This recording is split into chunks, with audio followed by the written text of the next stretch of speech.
بسم اللہ الرحمن الرحیم الحمد للہ وکفا وسلام علی عباده الذین اصطفى اما بعد فاعوذ باللہ من الشیطان الرجیم بسم اللہ الرحمن الرحیم الحج اشہر معلومات وقال اللہ تبارک وتعالی ان اول بیت وضع للناس للذی ببکۃ مبارکا وہدی للعالمین صدق اللہ العظیم۔ میرے محترم دوستوں اور بزرگوں، میری ماں اور بہنوں،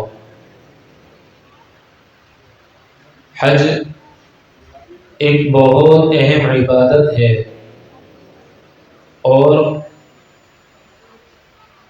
زندگی میں مسلمان اسے ایک ہی مرتبہ کرتا ہے۔ حج کی فرضیت ایک ہی مرتبہ ادا کرنے سے ادا ہو جائے گی۔ اب اس پہلے حج کے اندر اگر کوئی کمی رہ گئی ہے تو بقیہ آپ ساری زندگی کتنے بھی حج کر لیں وہ کمی پوری نہیں ہو سکتی، کیونکہ وہ نفل حج شمار ہوں گے۔ آج آپ نے عشاء کی نماز ابھی ادا کی، کل آپ دوبارہ عشاء کی جو نماز ادا کریں گے وہ الگ فرض ہوگا، لیکن حج کا معاملہ ایسا نہیں۔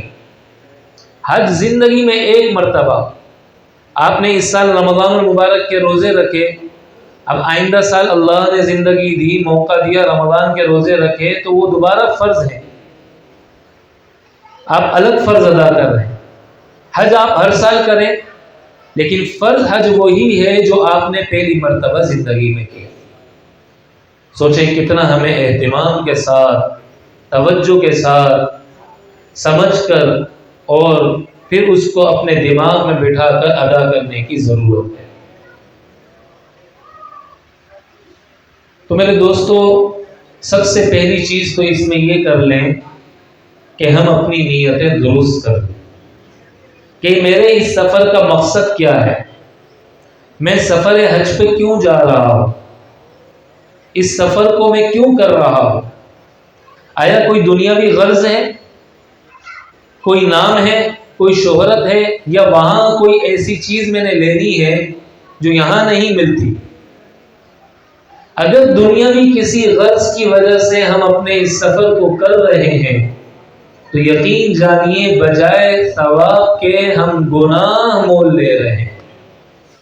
بجائے عبادت کو اللہ کے لیے کرنے کی، ہم اس میں اللہ کے ساتھ اپنی غرض کو شریک کر رہے ہیں، تو ایسی عبادت پر اللہ اجر نہیں دیا کرتے۔ تو سب سے پہلی چیز کہ یہ میں حج کا سفر اللہ کے لیے کر رہا ہوں، اللہ کی خوشنودی کے لیے کر رہا ہوں، اللہ کی رضا کے لیے کر رہا ہوں، اللہ کو حاصل کرنے کے لیے کر رہا ہوں، اللہ کی محبت کو پانے کے لیے کر رہا ہوں۔ یہ اپنا ذہن ہم نے بنانا ہوگا۔ جب یہ ذہن بن جائے گا نا، پھر زندگی کا ہر عمل، اب سے لے کر سفر حج تک کے سارے دن اور رات کے اعمال ہم اسی سوچ کے ساتھ کریں گے، اسی فکر کے ساتھ کریں گے کہ میں نے حج پہ جانا ہے اور میرا سفر حج اللہ کے لیے ہے۔ تو اب یہ جو میں کام کر رہا ہوں، اب یہ جو میں عمل کر رہا ہوں، یہ میرے سفر حج کو خراب کر دے گا، یہ میرے حج کو بگاڑ دے گا۔ اب میں جھوٹ نہیں بولوں گا، اب میں بد نگاہی نہیں کروں گا، اب میں غیبت نہیں کروں گا۔ یہیں سے ہر نیکی کی مشق اور پریکٹس کرنی ہے، ہر گناہ سے اپنے آپ کو بچانے کی پریکٹس کرنی۔ یاد رکھیے میرے دوستو، میرے عزیزو، یہ حج کی عبادت اتنی اہم عبادت ہے، اتنی بڑھیا عبادت ہے، اتنی فضیلت والی عبادت ہے کہ ابراہیم علیہ السلام نے جب بیت اللہ کو بنایا تو اللہ رب العزت نے فرمایا ابراہیم تم آواز لگاؤ۔ ابراہیم علیہ السلام نے فرمایا اللہ میری آواز کو کون سنے گا؟ اللہ نے فرمایا آپ آواز لگاؤ، پہنچانا ہمارا کام ہے۔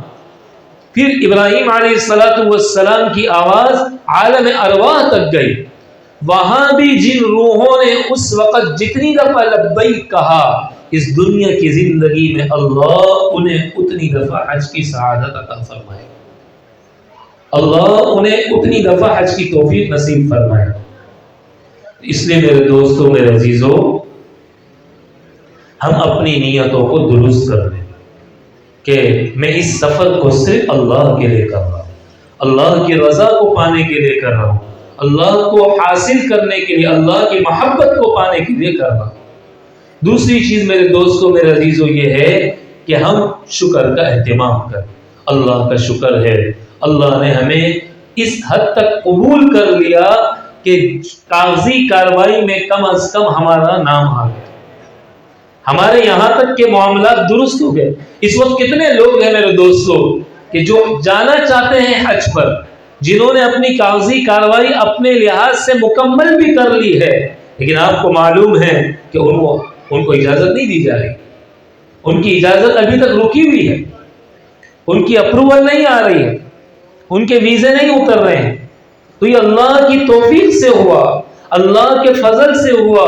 میری سوچ، میری عقل، میری صلاحیتیں کوئی بھی اس میں کارگر نہیں ہے، ورنہ میرے دوستوں، میرے عزیزوں، اللہ کی توفیق نہ ہو، اللہ کا فضل نہ ہو تو انسان ایک قدم بھی نہیں چل سکتا۔ آپ دیکھیے کتنے لوگ ہیں دنیا بھر کے سفر کرتے ہیں پر حرمین میں حاضری کی توفیق انہیں نصیب نہیں، اللہ کے در اور اللہ کے نبی کے دربار میں حاضری کی توفیق نہیں ہے۔ تو یہ عمل اللہ کی توفیق سے ہوتا ہے۔ اللہ کا شکر ہو، میری صلاحیتوں سے، میری ہوشیاریوں سے، میرے دماغ سے، میرے پیسے سے، میری دولت سے، میرے اسباب سے نہیں، اللہ کے فضل سے ہو۔ اللہم لک الحمد و لک الشکر۔ اللہ آپ کا شکر ہے، اللہ نے اس حد تک قبول کر لیا، اللہ کا شکر۔ اللہ نے اس حد تک معاملات مکمل کرا دی، اللہ کا شکر۔ اس پر اللہ کا شکر ہونا چاہیے۔ میرے دوستوں، میرے عزیزوں، اللہ آپ کو، ہم سب کو وہاں پر حاضری کی توفیق عطا فرمائے، ہمارے لیے آسان بھی فرمائے۔ آپ یقین جانیے، آپ وہاں جائیں گے، آپ کسی بھی ٹیکسی والے سے پوچھیں بھائی تم کتنے سال سے یہاں پر ہو، وہ کہے گا میں 30 سال سے۔ کوئی آپ کو بتائے گا میں 40 سال سے ہوں، کوئی بتائے گا میں 15 سال سے ہوں، کوئی بتائے گا میں 20 سال سے ہوں۔ آپ ان سے پوچھیں کتنی نمازیں حرم میں پڑھتے ہو، کتنے حج تم نے کر لیے، کتنے عمرے کر لیے؟ میرے دوستوں، میرے عزیزوں، وہ کہے گا کہ میں نے ایک عمرہ بھی نہیں کیا، ایک حج بھی نہیں کیا، حرم کی سرزمین میں مسجد حرام کے باہر کھڑا ہے لیکن نماز اندر پڑھنے کی توفیق نہیں ملتی، نماز وہاں جماعت سے ادا کرنے کی توفیق نہیں ملتی۔ تو اللہ کا شکر ادا کرنے کی ضرورت ہے کہ میری صلاحیتوں کی وجہ سے کچھ نہیں ہوا، یہ صرف اللہ کی توفیق سے ہوا ہے، اللہ کی توفیق سے ہوا ہے۔ جب یہ مزاج بن جائے گا نا، ہر وقت میں نے اللہ کا شکر ادا کرنا ہے، تو زبان پر شکوے شکایات نہیں آئیں گی۔ آپ دیکھیے میرے دوستوں، ہم شکر ادا کریں گے، اللہ کا وعدہ ہے لئن شکرتم لازیدنکم، تم میری جس نعمت کا شکر ادا کرو گے میں نعمت میں اضافہ کر دوں گا، اللہ آگے آسان فرما دے گا۔ ورنہ ہم ناشکری کریں گے، نتیجہ کیا نکلے گا کہ وہ ناشکری کی وجہ سے اللہ کی پکڑ میں آ جائیں گے، اور ناشکری کی وجہ سے انسان یہ تو نہیں کہ ناشکری کر رہا ہے تو جس آزمائش میں وہ آزمائش ختم ہو جائے، ایسا تو نہیں ہوگا۔ بے صبری کا اظہار کر رہا ہے، وہ آزمائش ختم تو نہیں ہوگی، بلکہ انسان کے عمل کی قبولیت انسان کی آزمائش کی بقدر ہے، جتنی آزمائش آئے گی اتنا اللہ اسے قبول کرتا ہے۔ ورنہ گروپ لیڈر کبھی یہ نہیں چاہتا کہ آپ کو تکلیف دے، آپ آزمائش میں آئے، سڑک پر رش تھا، آپ لیٹ ہو گئے، وہاں پہنچنے میں تاخیر ہو گئی۔ گروپ لیڈر کی تو کوشش ہوتی ہے، اور خصوصاً آپ حضرات جس گروپ میں جا رہے ہیں، یہ کوشش کی جاتی ہے کہ آپ حضرات کی تمام ضروریات کو پورا کیا جائے، آپ کے لیے آسانیاں کی جائیں، لیکن اللہ کی طرف سے کوئی ایسی زمینی نظام کی وجہ سے کوئی تکلیف، کوئی آزمائش آ جائے، اس پر صبر کرنا۔ حج کا سفر تو میرے دوستوں ہمیں صبر کا درس دیتا ہے، قدم قدم پر صبر کرنا۔ انسان لاکھوں روپے بھی دے دے، کروڑ والا بھی پیکج بک کرا لے، لیکن یہ نہیں ہو سکتا کہ وہ اس سفر میں آزمائش میں نہ آئے۔ اس سفر میں آزمائش ضرور آتی ہے، اس سفر میں اسے آزمائش میں تکلیف ضرور آتی ہے، پریشانی ضرور آتی ہے۔ بھائی درخواست یہ ہے کہ جو حضرات کھڑے ہیں، یا تو وہ اپنی تقریر کر لیں یا میری تقریر سن لیں، ان کے شور کی وجہ سے میں خود ڈسٹرب ہو رہا ہوں، یا تو آپ حضرات یہاں آ جائیں، آپ پہلے تقریر کر لیں پھر میں اپنی بات کر لوں۔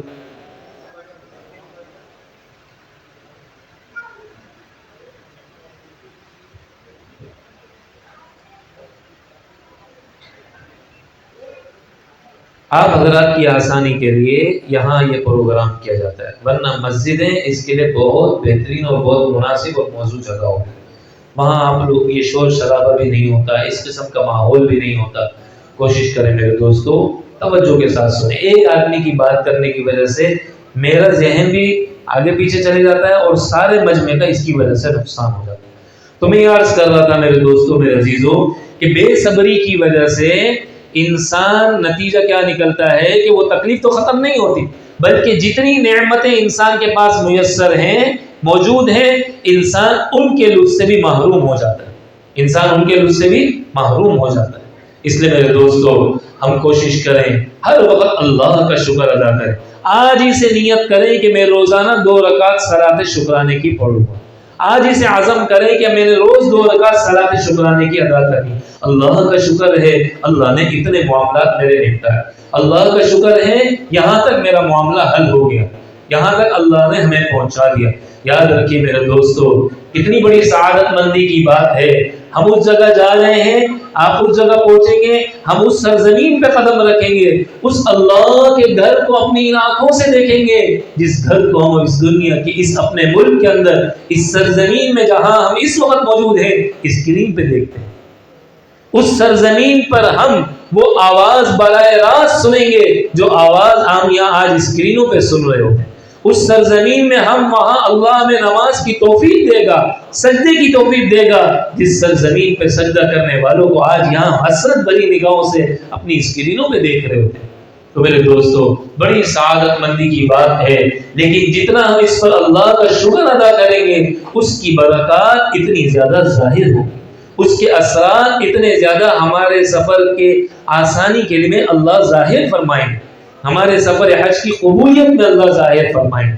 تو درخواست یہ ہے کہ سب سے پہلی چیز ہم اپنی نیتوں کو درست کر لیں، دوسری چیز ہم شکر کا اہتمام کریں، ہر وقت ہماری زبان پر اللہم لک الحمد ولک الشکر، اللہم لک الحمد، اور آج ہی سے پریکٹس کریں۔ کوئی بات، کوئی ایسے عمل، کوئی ایسی چیز ہماری مزاج کے خلاف ظاہر ہو رہی ہے، نظر آ رہی ہے، ہم صبر کریں۔ بھائی میں حاجی بننے جا رہا ہوں، میں اللہ کا مہمان بننے جا رہا ہوں، میری نسبت بڑھیا ہو جائے گی، میری نسبت بڑھ جائے گی۔ یہ چیز جب ذہن میں ہوگی نا تو شکر کرنا آسان ہو جائے گا، صبر کرنا آسان ہو جائے گا، اور بے صبری سے بچنا اللہ آسان کر دے گا۔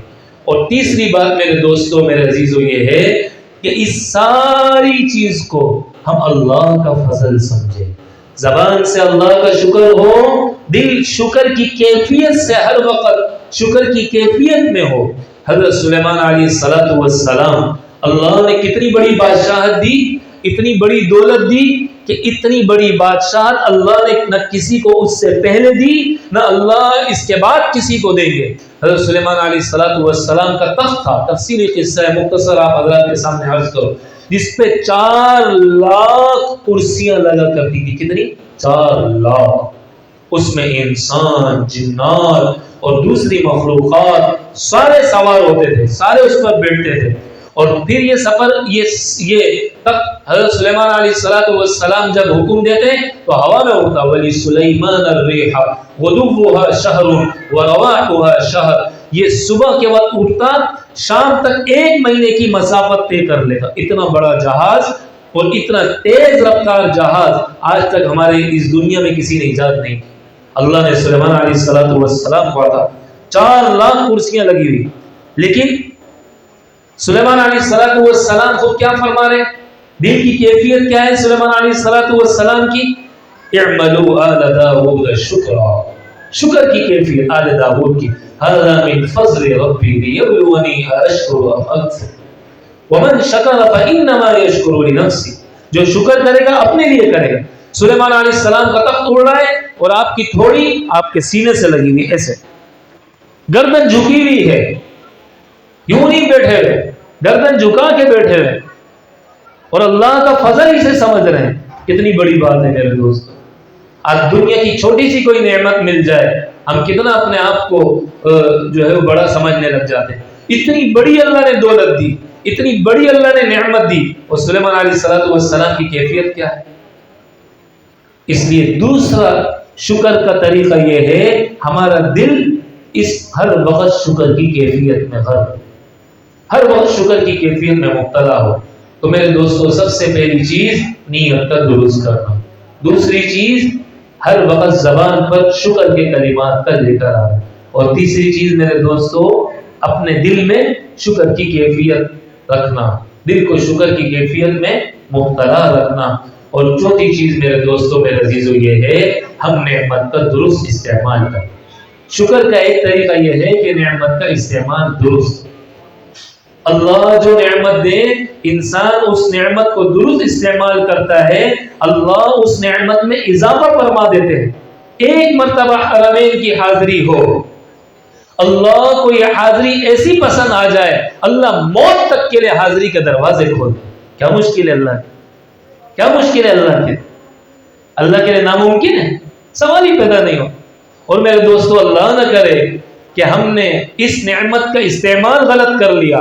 آپ یاد رکھیے، یقین جانیے، بہت سے لوگ ایسے ہیں حج پہ جانے سے پہلے، آپ نے بھی اپنی زندگی میں دیکھے ہوں گے، حج پہ جانے سے پہلے پھر اچھے تھے، حج پہ آنے کے بعد چلو مسجد میں کبھی کبھی نظر آتے تھے، حج پہ آنے کے بعد تو وہ بھی رہے گی۔ حج پہ جانے سے پہلے ماں باپ کے فرما بردار تھے، پڑوسیوں کا خیال کیا کرتے تھے، بیوی اور سسرال والوں کے ساتھ ظلم اور زیادتی نہیں کیا کرتے تھے، اخلاق اچھے تھے۔ حج سے کیا آ گئے؟ اور خراب ہو گئے، اور برباد ہو گئے، اور گناہوں والی زندگی آ گئی، اور اللہ کی نافرمانی والی زندگی میں چلے گئے۔ بے شمار لوگ ایسے۔ تو ہمارے سفر کا مقصد کیا ہے؟ میں اس سفر پہ کیوں جا رہا ہوں؟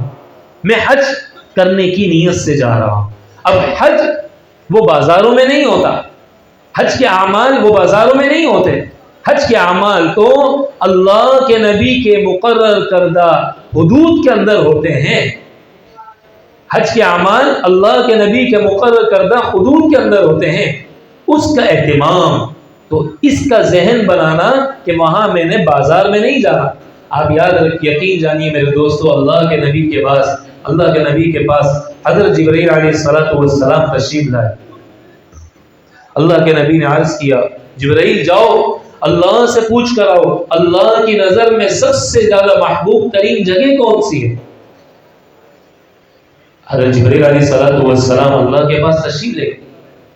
اللہ نے فرمایا جبرائیل میرے نزدیک ہو جاؤ، کہ اور نزدیک ہو جاؤ، کہ اور نزدیک ہو جاؤ۔ اور پھر اللہ نے وہ میسج دیا جس کا وہ جواب تھا جو آپ علیہ السلام نے پوچھا۔ حضرت جبرائیل علیہ السلام زمین میں تشریف لائے اور عرض کرنے لگے، یا رسول اللہ کے نبی نے پوچھا بتاؤ کیا ہوا جبرائیل؟ فرمایا یا رسول اللہ، اس سوال پر تو اللہ نے مجھے اتنا نزدیک کیا کہ آج سے پہلے کسی حکم کے لیے اتنا نزدیک نہیں کیا تھا، کسی حکم کے لیے اتنا نزدیک نہیں کیا۔ بولا صرف 70,000 نور کے پردے رہ گئے تھے میرے اور اللہ کے درمیان۔ پھر اللہ نے فرمایا احب البلاد الی اللہ مساجدها، جاؤ میرے محبوب کو بتا دو میرے نظر میں سب سے زیادہ محبوب ترین جگہ مسجدیں ہیں، وابغض البلاد الی اللہ اسواقها، اور میری رحمت سے سب سے زیادہ دور اور میرا غضب جہاں اترتا ہے وہ بازار ہے، وہ بازار ہے۔ اب یہ حدیث کہاں نازل ہوئی؟ یہ حدیث، یہ وحی کہاں اتری؟ یہ کیسر و کسرا کے دربار میں اتری؟ یہ اللہ کے نبی روم میں بیٹھے ہوئے تھے، فارس میں بیٹھے ہوئے تھے، مدینہ منورہ میں تھے۔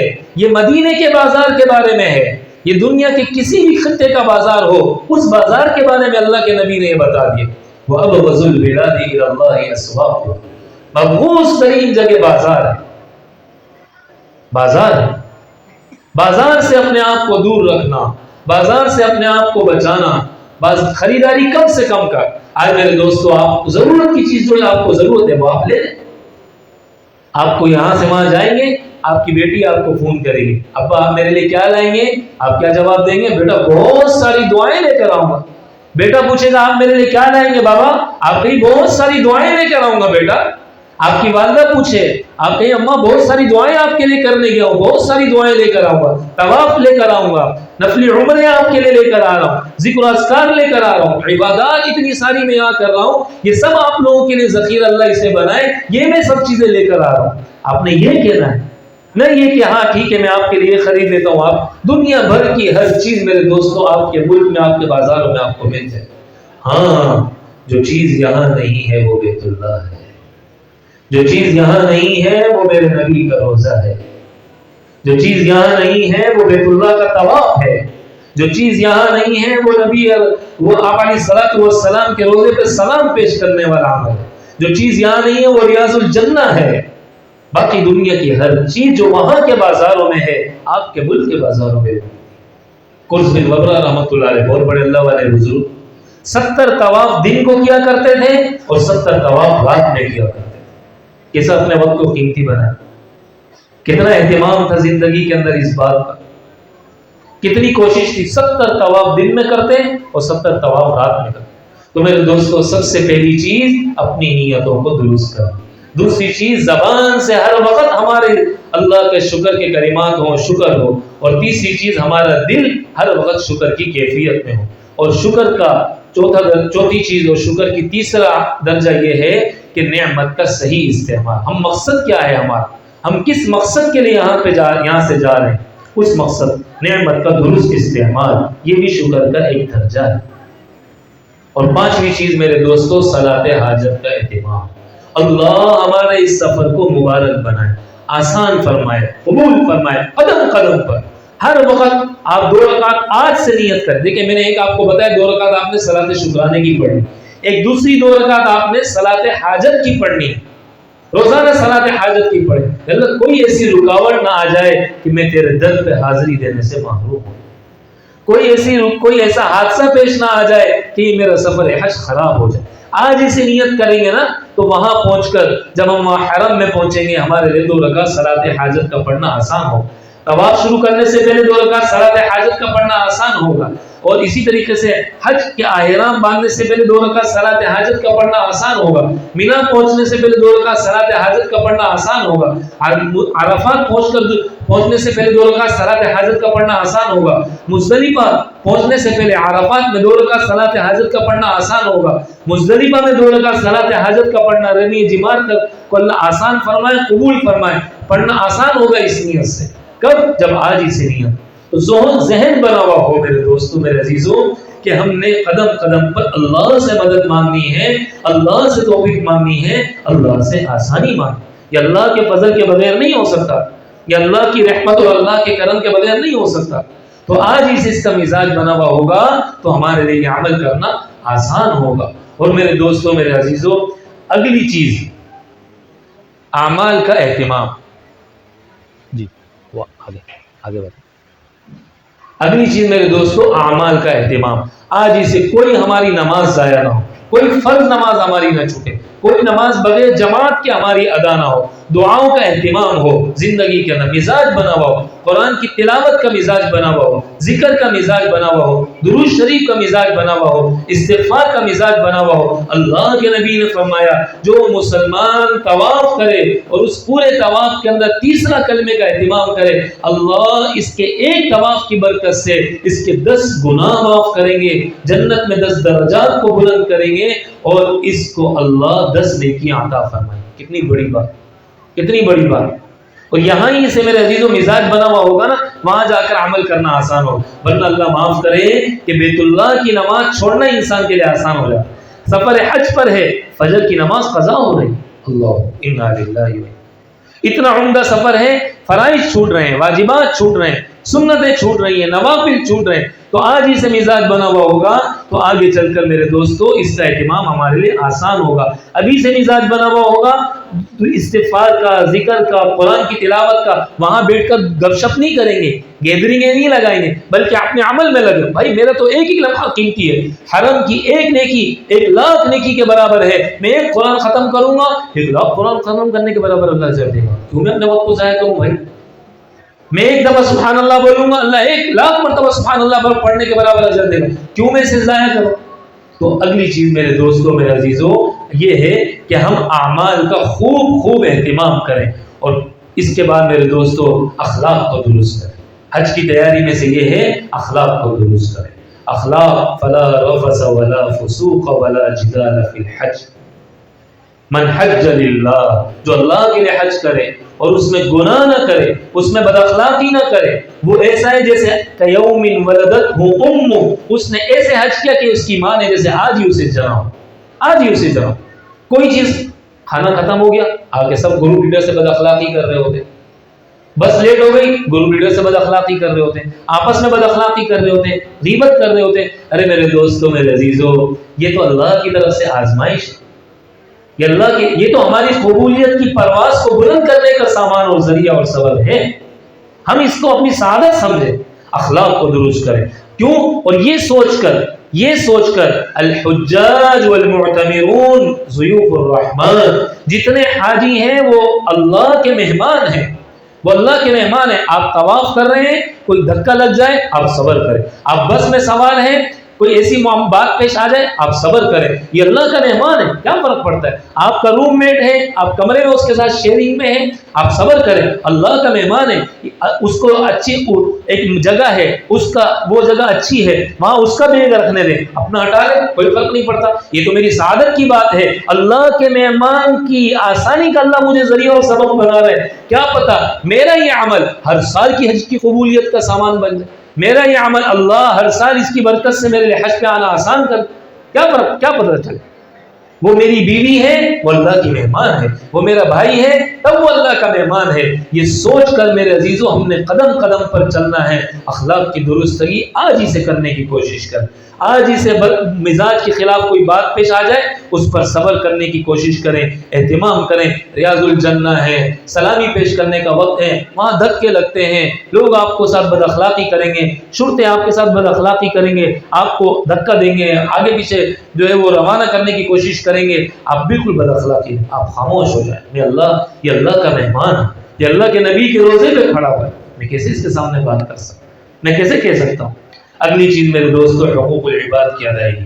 یہیں سے جس کو کچھ دینا ہے، جس کا میرے ذمہ کوئی معاملہ ہے، کوئی بات ہے، اس سے معافی مانگ، کسی کی غیبت کی ہے اس سے معافی مانگ، کسی کا حق دبایا ہے اسے ادا کر دیں، کسی کے ساتھ زیادتی کی ہے اس کے ساتھ جا کے معافی مانگ لیں۔ سسرال میں ہوں، اپنے گھر میں ہوں، اڑوس پڑوس میں ہوں، آپ کہاں جا رہے ہیں؟ اللہ کے پاس جا رہے ہیں۔ اللہ کہے گا تو آیا تو میرے در پر ہے، لیکن کس منہ سے آیا؟ میں کیا جواب دوں؟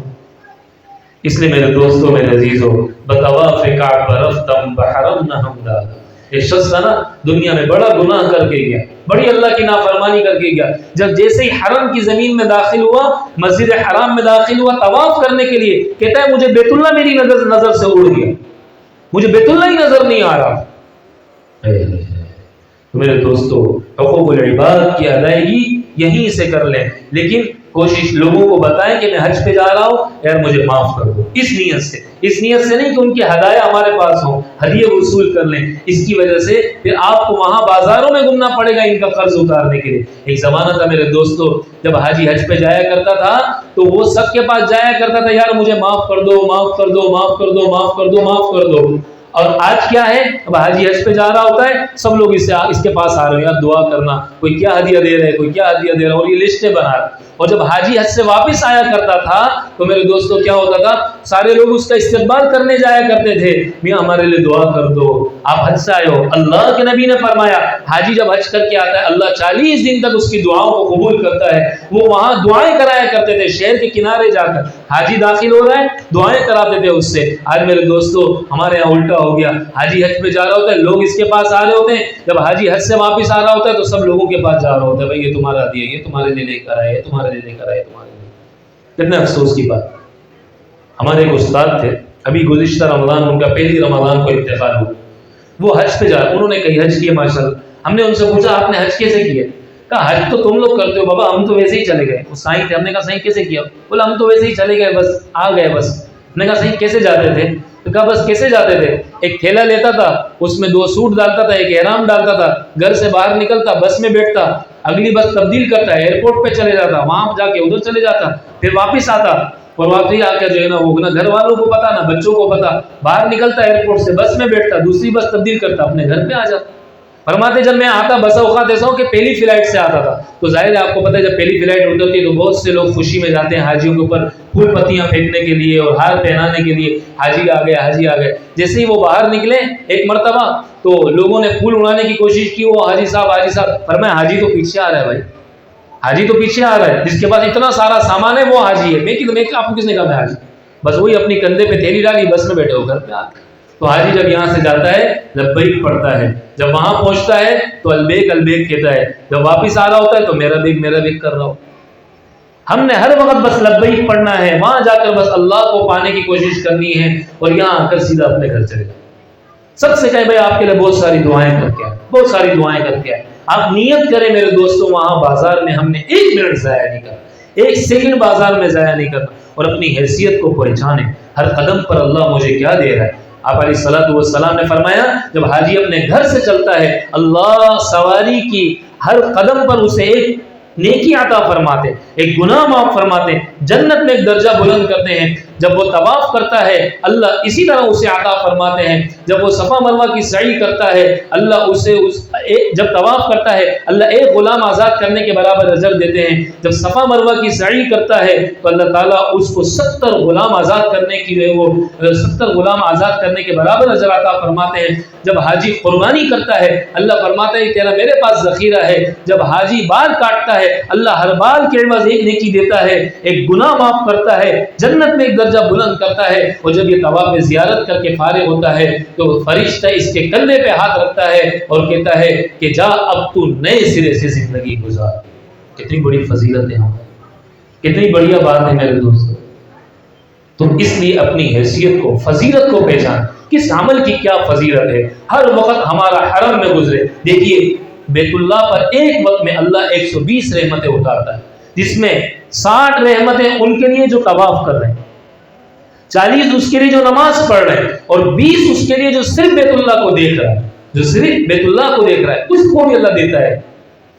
دن ہو کہ رات ہو اپنے آپ کو تھکائیں، کل قیامت میں اللہ کہے ہاں میرا بندہ تو میرے لیے تھکا تھا، تو نے اپنے آپ کو میرے لیے تھکایا تھا۔ نیت کریں، عزم کریں، میں نے 1 سیکنڈ ضائع نہیں کر، ہر وقت وہیں پہ رہنا ہے، طواف کرنا ہے، اللہ کو پانے کے لیے جانا۔ اللہ کی محبت کتنی مجھ میں بڑھ رہی ہے، اللہ سے تعلق کتنا مجھ میں بڑھ رہا ہے، یہ سوچ ہو۔ لبیک ہو زبان کے اوپر، دیوانہ وار لبیک پڑھے، لگے کہ کوئی دیوانہ آ گیا۔ جنید بغدادی رحمۃ اللہ علیہ مرتبہ رات کو تشریف لائے نا طواف کرنے کے لیے، ایک نوجوان لڑکی بیت اللہ کا طواف کر رہی ہے، بہت عشق کے اشعار پڑھ رہی ہے، تو جنید بغدادی فرمانے لگے بچی کیا کر رہی ہو، رات کے اس پہر میں اندھیرے میں حرم کی زمین میں تم ایسے کلمات کہتی ہو؟ تو کہنے لگی جنید کس کا طواف کر رہے ہو؟ میں کہا بیت اللہ کا۔ جنید بغدادی کو اس کا یہ جواب سن کر اس لڑکی نے آسمان کی طرف نگاہ اٹھائی اور کہنے لگی اللہ کتنے بے وقوف ہیں تیرے وہ بندے جو تجھے چھوڑ کر پتھروں کا طواف کرتے ہیں۔ کیا سوچ ہوگی اس نوجوان، اس بچی کی، کتنی اللہ کی محبت کے ساتھ یہ گئی ہوگی۔ میرے دوستو اللہ کی محبت کے ساتھ اس انداز سے جائیں اور حج کو سیکھیں، اعمال عمرے کو سیکھیں۔ یہ سیکھنا بہت ضروری ہے۔ میں آپ کو بتاؤں بعض اوقات ہم یہ سمجھتے ہیں بس مجھے تو آتا ہے، نہیں جو سب کر رہے ہیں وہ میں کر لوں گا۔ نہ میرے دوستو، لوگ غلط کر رہے ہوتے ہیں، بعض اوقات ہم غلط سمجھے ہوئے ہوتے ہیں، بعض اوقات ایک لمبے عرصے سے ہم غلط عمل کر رہے ہوتے ہیں، ہمیں اس بات کا اندازہ نہیں ہوتا، اور ہم یہ سوچ رہے ہوتے ہیں کہ سیکھنے کی کیا ضرورت۔ ایک مرتبہ اگر کوئی کمی رہ گئی ساری زندگی وہ رہ جائے، وہ رہی۔